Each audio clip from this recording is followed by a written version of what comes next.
So in education, we know that Einstein said that every body is a genius, but if you judge a fish by how it climbs a tree, you're going to live your whole life believing that the fish is stupid. So King Solomon in Mishlei Proverbs says, educate a child in his way so that even when he grows old, he won't stray from it. This is called personalized education. In other words, chinuch. Chinuch is like initiation, orientation. In Hebrew, it's a variation of the word in the Mishnah used the word used that describes the act of hewing a stone out inside a catacomb fit specifically to size, tailored, individual, responsive. In Mishlei Proverbs, it says, counsel in a man's heart is like deep water, but a man of understanding will draw it out. The Targum Yonatan, a commentator, explains that the man of understanding in this verse refers to a teacher who draws out the wisdom from within each student by asking the right questions. When we think of the word chinuch, it has the word chen as the first two letters, which means grace, also translated by the Targum as compassion or rachmim, related to the word rechem, which is womb, filled with ruach cham, a warm spirit, and that nurtures, burgeons with new life. And the teacher, therefore, we learn, must be like a womb in a way to draw out that person's new life in their learning, must be warm, sensitive, and kind. The sages say, the words of the wise are heard when they're spoken gently, and the sages say, one who easily loses patience isn't fit to be a teacher. Jewish education is not just intellect, but refining the moral character. It is holistic information of the person. It is a full development. The Alter Rebbe, the founder of Chassidus, the first Chabad Rebbe, not the founder of Chassidus, the founder of Chabad Chassidus, which is, he was 2 steps away from the founder of Chassidus, almost like a spiritual grandson of the founder. He's the first of the Chabad Lubavitch Rebbes. He says there can be no Torah without a fine character. Rashi, Maimonides, says, Rashi, which is not Maimonides, he says, he's a commentator, prolific commentator, really an authority for many. He says, chinuch refers to a person's entrance into a trade that they'll eventually take up.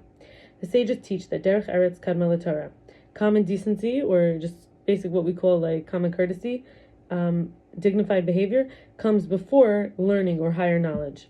The Frierdiker Rebbe, the 6th Lubavitch Rebbe, says, the 6th Chabad Rebbe says, the main effect of an educator lies chiefly in transforming the base and ignoble traits of the students. The 7th Lubavitch Rebbe, the Rabbi Menachem Mendel Schneerson, says, and the Frierdiker Rebbe, the one I just mentioned, was Rabbi Yosef Yitzchak Schneerson, and earlier I mentioned the Rabbi Shneir Zalman of Liadi, that was the Alter Rebbe. So the Lubavitch Rebbe, 7th Lubavitch Rebbe, says, children by nature do whatever they see fit without any restraints, and must therefore be trained to set boundaries and change their habits, their habitual natures, until they can attain sovereignty of their mind over their heart. And Eov Job says, a human is born as a wild donkey. So here we're getting this idea, and this is from Chabad.org, by the way. A teacher has to be capable, this whole stuff so far, a teacher has to be capable of not following most base and animalistic instincts and consider deeper meaning or long-term impacts of appetites, actions. They instill a spiritual worldview, positive habits, values, and they do not just convey information, but they're like charming report kind of with the emotional connection and mutual appreciation with their students. In Proverbs Mishlei, it says, just as a person's face is reflected in the water, so too a person's heart is reflected in the heart of in their fellow's heart. The sages say a person should learn Torah from a place that the heart desires. The teachers should teach the students what interests them. The students feels not just the subject matter matters to the teacher, but the student feels loved, respected, cherished, like they matter. Not just the material matters, but the student matters to the teacher. Education is what remains after one has forgotten what one has learned. And I think that's brilliant. Oftentimes we learn a lot of things, but if we forget, our education is what remains after. Say, oh, they've been educated well, they have good education. And chinuch, really, like I said, it means like inauguration or initiation. It's initiating a student on the path of lifelong learning. And even thinking of Socrates' secular source, where it says the purpose of education is not to fill a vessel, but to kindle a flame, which is so beautiful. And I want to share that in the Inter-Inclusion website by Rabbi Asher Crisp, talks about form. And Chomer HaHiyuli, which is the amorphous substance that serves as the material cause for all created objects in the universe. It's like this materialist, it's this formless substance, this formless material. Everything we encounter is comprised of a form or a pattern that's applied to a formless substance, which then conforms to it. And the reason I'm sharing this after education, because there's this idea that maybe we're like forming the person's brain, we're like teaching the character of a person, we're educating, right? It's like nurture, it's like sculpting. So that's why I wanted to continue.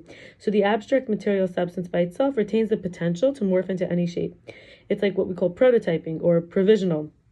It's an impression of a form able to be formed or reformed, and we could always say deformed, until it is baked, which is when it's constituted as a complete contraction of the form, which now becomes bond to the substance in a manner that's not easily undone.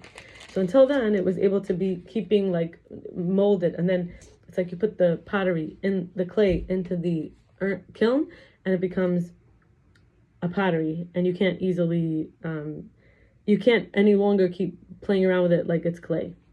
In Kabbalah, male and female, which is the Jewish mysticism, really it's just Jewish. It's literally since the beginning of the world. It's the mystical tradition.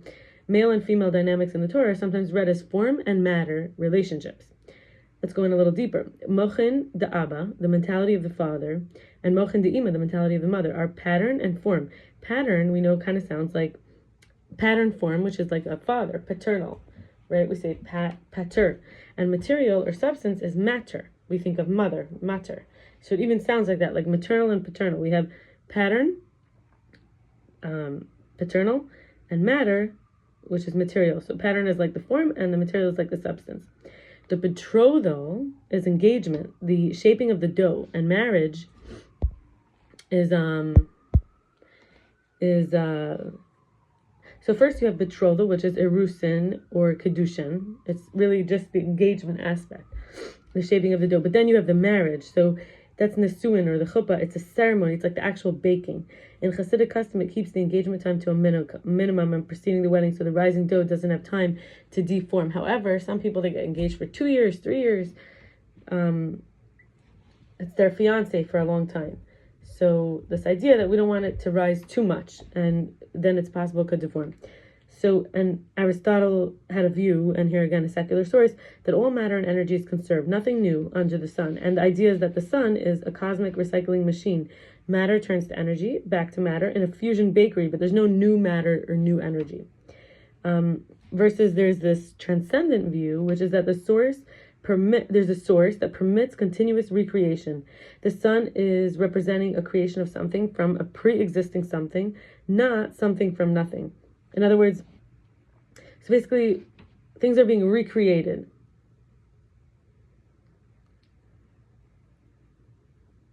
It's not like something from nothing, but there's this idea that if we really look from a certain angle, we'll see that things are being recreated from their clay. It's not like something from nothing. It's like it's being reformed from the clay itself. Like it's like it becomes baked, and then it becomes back to dough. Like I think there's the idea of the jellyfish that has stages. It goes back to the pre-stage. It's almost like a caterpillar. A butterfly turns back into a caterpillar. And thinking about virtual particles, this is where it gets interesting, that emerge out of the quantum vacuum, pulsating in and out of existence. They're often called quantum fluctuations of light, continuously, and they can interact with ordinary particles. So the substrate that the universe is built upon is dynamically changing, always new. So there are virtual particles that come in and out of existence, and there's ordinary particles that are actually present in existence. So this dynamic can always be something new. The universe itself undergoes this incessant interruption and reconstruction. Imports and exports abound in an open universe. This idea that it could keep reforming.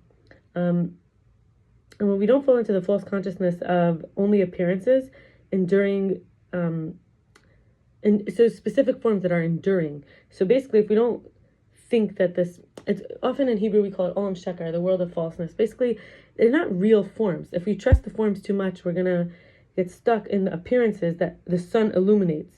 It's a symbol of the root of the exile, that we buy into this persistence of a self that is of self, some world, and unwarranted submission to the unchanging limits of reality.